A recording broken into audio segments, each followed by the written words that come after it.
तो आज हम बात करेंगे मधुबाला जी की। तो मधुबाला अपने समय की भारतीय हिंदी फिल्मों की ना एक बहुत ही अच्छी अभिनेत्री थी। उनके अभिनय में एक आदर्श भारतीय नारी को देखा जा सकता था। इनका जन्म 14 फरवरी 1933 को दिल्ली में हुआ था और इनकी मृत्यु 23 फरवरी सन 1959 को मुंबई में हो गई थी। इनके पति थे किशोर कुमार, माता पिता अताउल्ला खां और बेगम आयशा थी। मधुबाला का जन्म दिल्ली में एक मुस्लिम पठान परिवार में हुआ था। इनका नाम रखा गया था मुमताज़ बेगम जहां देहलवी। और मधुबाला जी का नाम हिंदी सिनेमा के उन नामों में शुमार है जिन्होंने हिंदी सिनेमा को संवारने में अपनी पूरी जिंदगी लगा दी। मुगले आजम में अनारकली का किरदार निभाने के बाद ये लोगों की नज़र में अनारकली के रूप में ही बस गई थी। भारतीय सिनेमा में मधुबाला को 1942 से लेकर 1960 के बीच एक से एक फिल्म करते हुए देखा गया है। मधुबाला को अभिनय के साथ साथ उनकी जो खूबसूरती है ना, उसके लिए भी बहुत ज़्यादा याद किया जाता है। इनका जो कैमरे में, उस समय के कैमरों में खूबसूरती का जो वो था परसेंटेज, आप समझिए कि 100 में से सिर्फ 2% था। हमारा कैमरा 2% ही दिखा पाता था, लेकिन तब भी उस समय की वो सबसे ज़्यादा खूबसूरत स्त्री थी। इन्हें इनकी सुंदरता की वजह से वीनस ऑफ इंडियन सिनेमा और द ब्यूटी ऑफ ट्रेजेडी जैसी उपमाओं से भी जाना जाता है। इन्होंने भी बहुत सारी फिल्में ऐसी की हैं जो यादगार हैं। मधुबाला बचपन से ही फिल्मों में काम करने लगी थी। तो इनकी सबसे सफल फिल्म साल 1942 में आई थी बसंत। ये फिल्म बहुत सफल हुई थी और इस सफलता के बाद मधुबाला को लोग पहचानने लगे थे। और साल 47 में आई, यानी 1947 में आई फिल्म नील कमल में महज 14 साल की उम्र में मधुबाला को राज कपूर के साथ कास्ट किया गया था। ये फिल्म उनकी मुमताज़ के नाम से थी और इस फिल्म के बाद उनका स्क्रीन नेम जो था मधुबाला हो गया था। और मुगले आजम फिल्म ने तो 15 साल तक अपना ऐसा रिकॉर्ड कायम रखा, सबसे अधिक पैसे कमाने वाली फिल्म साबित हुई है। और इस फिल्म के लिए मधुबाला ने मेहनत भी बहुत की थी। वो ना अपने ऊपर ना असली जंजीरें, जो लोहे की जंजीरें होती हैं जो आप लोगों ने पिक्चर में देखी होंगी, वो असली थी और वो पूरे समय उन्हें बांधे रखना पड़ता था जितनी देर वो शूटिंग करती थी, जिसकी वजह से कई बार उनकी तबीयत भी ख़राब हो गई थी।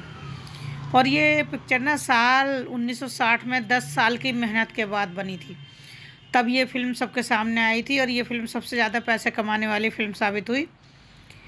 और इसके बाद भी कई ऐसी फिल्में आई। मधुबाला की शादी किशोर कुमार से हुई सन 60 में, यानी 1960 में मधुबाला से किशोर कुमार ने शादी कर ली थी। और शादी करने के बाद किशोर कुमार ने ना मुस्लिम धर्म कबूल कर लिया था और किशोर कुमार का नाम करीम अब्दुल हो गया था। इस शादी को मधुबाला हालांकि स्वीकार नहीं कर पा रही थी, लेकिन वो इसे रिजेक्ट भी नहीं कर सकी। साथ ही साथ इस समय मधुबाला को एक बहुत ही भयानक बीमारी ने पकड़ लिया था। किशोर कुमार इस बात को जानते थे, किंतु किसी को भी इस बीमारी की गहराई का अंदाज़ा नहीं था। शादी के बाद इस रोग के इलाज के लिए दोनों लंदन भी गए थे, लेकिन वहाँ पर डॉक्टरों ने उनके हाल को देखते हुए कह दिया था कि मधुबाला अब ज़्यादा से ज़्यादा 2 साल तक बच सकती हैं। उसके बाद किशोर कुमार ने मधुबाला को उनके पिता के घर में ये वापस कहते हुए छोड़ दिया था कि वे मधुबाला का ख्याल नहीं रख सकते, क्योंकि वह खुद अक्सर बाहर रहते हैं।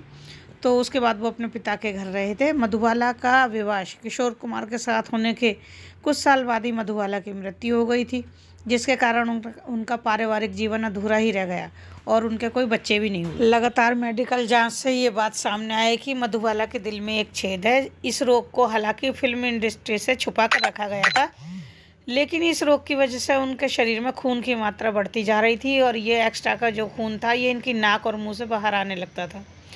डॉक्टर भी इस रोग से हार गए थे और ये कहा गया कि यदि इनका ऑपरेशन किया भी गया तो ये 1 साल से अधिक नहीं जी पाएंगी। तो इस दौरान उन्होंने फिर अपना अभिनय, एक्टिंग जो थी वो छोड़ दी। उसके बाद उन्होंने निर्देशन का रास्ता अपनाया, लेकिन 69 में उन्होंने फर्ज और इश्क नाम की एक फिल्म का निर्देशन करना चाहा, लेकिन ये पिक्चर बन नहीं पाई।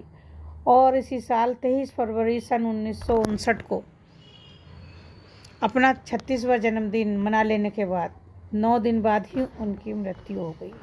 और इस तरह मधुबाला का एक बहुत ही अच्छा कैरियर खत्म हो गया। आपको बताते हैं उनके बारे में कुछ रोचक तथ्य। तो 9 वर्ष की उम्र में उन्होंने पहली बार मुंबई में नौकरी की तलाश शुरू कर दी थी और उन्होंने अपनी पहली फिल्म 1942 में एक बाल अभिनेत्री के रूप में शुरू की थी। उन्होंने 12 साल की उम्र में गाड़ी चलाना सीखा था, जिसके चलते वे कभी कभी गाड़ी चलाती थी। उन्हें कुत्ते बहुत पसंद थे, जिसके चलते उन्होंने अपने घर में 18 कुत्ते पाले हुए थे। 11 वर्ष की उम्र में पहली बार दिलीप कुमार से 1944 में ज्वार भाटा के सेट पर मिली थी और 1949 में फिल्म हार सिंगार में उनके साथ उन्होंने काम भी किया था। 14 साल की उम्र में उन्होंने नीलकमल में काम किया था, जिसे केदार शर्मा द्वारा निर्मित और निर्देशित किया गया था। इस फिल्म में उन्होंने राज कपूर के साथ रोमांटिक भूमिका निभाई थी। वह फिल्म महल से लोकप्रिय होकर सुपरस्टार बनी थी। महान निर्देशक फ्रैंक कैपरा मधुबाला को अंतर्राष्ट्रीय करियर में बढ़ावा देने के लिए हॉलीवुड उद्योग में ले जाना चाहते थे, लेकिन उनके रूढ़िवादी पिता ने उन्हें कभी जाने की इजाज़त नहीं दी और 1951 में 18 वर्ष की उम्र में वह तराना के फिल्म सेट पर दिलीप कुमार के साथ काफ़ी घुल मिल गई थी। इन दिनों मधुबाला ने लाल गुलाब के साथ उर्दू भाषा में दिलीप कुमार को एक लेटर भेजा था कि मैं तुमसे बहुत प्यार करती हूँ। दिलीप कुमार ने उनके प्रस्ताव को स्वीकार भी कर लिया था।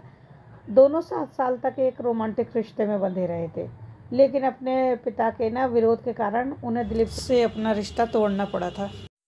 तो ये कुछ जानकारियाँ थी मधुबाला जी के बारे में। अगर आपको अच्छी लगी हूँ तो प्लीज़ मेरे चैनल को लाइक कीजिए, शेयर कीजिए और सब्सक्राइब कीजिए अगर आप मेरे चैनल पर नए हैं तो, और इसी तरह देखते रहिए, आगे और भी स्टोरी मिलेंगी।